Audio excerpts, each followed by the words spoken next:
friends, welcome to Y2K Samayal. இன்னைக்கு நாம பார்க்க போறது ரொம்பவுமே அட்டகாசமான ஒரு சைட் டிஷ் ரெசிபி. பொட்டேட்டோவை யூஸ் பண்ணி இந்த ரெசிபி நாம இன்னைக்கு செய்ய போறோம். நம்ம நார்மலா செய்யற பொட்டேட்டோ பொரியல் மாதிரி இல்லாம இது ரொம்பவுமே டேஸ்டியா இருக்கும். தயிர் சாதம் சாம்பார் சாதத்தோட சாப்பிட்றதுக்கு ரொம்பவுமே பக்காவான காம்பினேஷன் இது. மேலே கிறிஸ்பியாக உள்ள சாஃப்டான பொட்டேட்டோ ஃப்ரை செய்கிறது எப்படின்னு பார்க்கலாம். அதுக்கு முன்னாடி நம்ம சேனல் இன்றைக்கி தான் நீங்கள் ஃபஸ்ட் டைம் பார்க்குறீங்கன்னா சேனலை சப்ஸ்கிரைப் பண்ணுங்கள், கூடவே பக்கத்தில் இருக்க பெல் ஐக்கனை கிளிக் பண்ணுங்கள். இப்போ வாங்க வீடியோக்குள்ளே போகலாம்.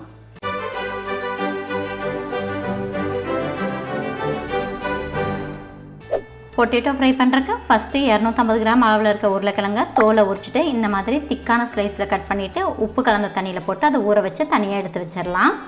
அடுத்தது ஃப்ரை பண்ணுறதுக்கு தேவையான மசாலாவை ரெடி பண்ணிக்கலாம். அதுக்கு ஒரு மிக்சிங் பவுலில் 2 டேபிள் ஸ்பூன் அளவுக்கு கடலை மாவு, 2 டேபிள் ஸ்பூன் அளவுக்கு அரிசி மாவு, 1.5 டேபிள் ஸ்பூன் அளவுக்கு ரவை, 1 டேபிள் ஸ்பூன் மிளகாய்த்தூள், 1/2 டேபிள் ஸ்பூன் மல்லித்தூள், 1 டீஸ்பூன் கரம் மசாலா, தேவையான அளவு உப்பு, 1 டீஸ்பூன் அளவுக்கு ஃப்ரெஷ்ஷாக க்ரஷ் பண்ண பெப்பர். இது எல்லாத்தையும் ஆட் பண்ணிவிட்டு மசாலாவை நல்லா ஈவனாக மிக்ஸ் பண்ணி விட்டுக்கலாம். நம்ம ஆட் பண்ணியிருக்க கடலை மாவுலையும் அரிசி மாவுலையும் கட்டி சேராத மாதிரி நல்லா ஈவனாக பொடிச்சு விட்டு நல்லா மிக்ஸ் பண்ணிக்கலாம். பொட்டேட்டோ ஃப்ரை பண்ணுறதுக்கு தேவையான மசாலா ரெடி ஆகிடுச்சு. அடுத்தது நம்ம உப்பு கலந்த தண்ணியில் போட்டு வச்சுருக்க உருளைக்கிழங்குல ஒரு ஸ்லைஸ் எடுத்துகிட்டு ஒரு டிஷ்யூ பேப்பரில் நல்லா தொடச்சி எடுத்துக்கலாம். டிஷ்யூ பேப்பருக்கு பதிலாக நல்லா காட்டன் துணி இருந்தால் கூட நீங்கள் அதை யூஸ் பண்ணிக்கோங்க. நம்ம தொடச்ச பொட்டேட்டோவை இந்த மாதிரி நம்ம ரெடி பண்ணி வச்சுருக்க மிக்சரில் போட்டு நல்லா டிப் பண்ணி எடுத்துக்கலாம். பொட்டேட்டோவில் கொஞ்சமாக ஈரப்பசை இருந்தால் தான் நம்ம ரெடி பண்ணியிருக்க மிக்சர் வந்து அதில் நல்லா ஒட்டும். இந்த மாதிரி பொட்டேட்டோட எல்லா சைட்லேயும் அந்த மிக்சர் படுற மாதிரி நல்லா டிப் பண்ணி எடுத்துக்கலாம். அடுத்தது நம்ம பொட்டேட்டோவை ஃப்ரை பண்ண ஆரம்பிச்சிடலாம்.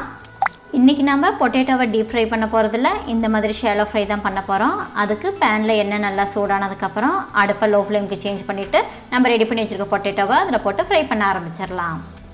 லோ ஃப்ளேமில் வச்சு நம்ம ஃப்ரை பண்ணும்போது பொட்டேட்டோவை 2லேருந்து 3 டைம் போல் நல்லா திருப்பி போட்டு ஃப்ரை பண்ணிக்கலாம். நீங்கள் அடுப்பை ஹை ஃப்ளேமில் வச்சு ஃப்ரை பண்ணினீங்கன்னா நம்ம மேலே ஆட் பண்ணியிருக்க மசாலா வந்து கருகி போயிடும், பொட்டேட்டோ வந்து வேகாமல் போயிடும். ஸோ கண்டிப்பாக லோ ஃப்ளேமில் வச்சு தான் ஃப்ரை பண்ணணும். நார்மலாக ஷேலோ ஃப்ரை பண்ணும்போது பொட்டேட்டோ வேகிறதுக்கு 5லேருந்து 7 நிமிஷம் வரைக்கும் ஆகும். கரெக்டாக 7 நிமிஷம் ஆகிடுச்சு. பொட்டேட்டோவோட 2 சைடுமே நல்லா ஃப்ரை ஆகிடுச்சு. இந்த ஸ்டேஜில் இதை நம்ம எடுத்துடலாம். இதே மெத்தடில் நம்மக்கிட்ட இருக்கிற எல்லா பொட்டேட்டோவும் ஃப்ரை பண்ணி எடுத்துக்கோங்க. இந்த பொட்டேட்டோ ஃப்ரையை குழந்தைங்களுக்கு ஈவினிங் ஸ்நாக்ஸாக கூட கொடுக்கலாம். அவங்க ரொம்பவுமே என்ஜாய் பண்ணி சாப்பிடுவாங்க. தயிர் சாதத்தோடவும் சாம்பார் சாதத்தோடவும் சாப்பிட்றதுக்கு அட்டகாசமான பொட்டேட்டோ ஃப்ரை ரெடி.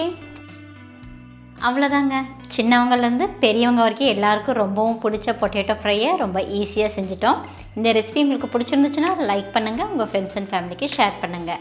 இந்த டேஸ்டியான ரெசிபியை நீங்களும் ட்ரை பண்ணி பார்த்துட்டு எப்படி இருந்துச்சுன்னு எனக்கு கமெண்ட் பண்ணுங்கள். மறுபடியும் இன்னொரு ரெசிபியில் பார்க்கலாம். அது வரைக்கும் பாய்.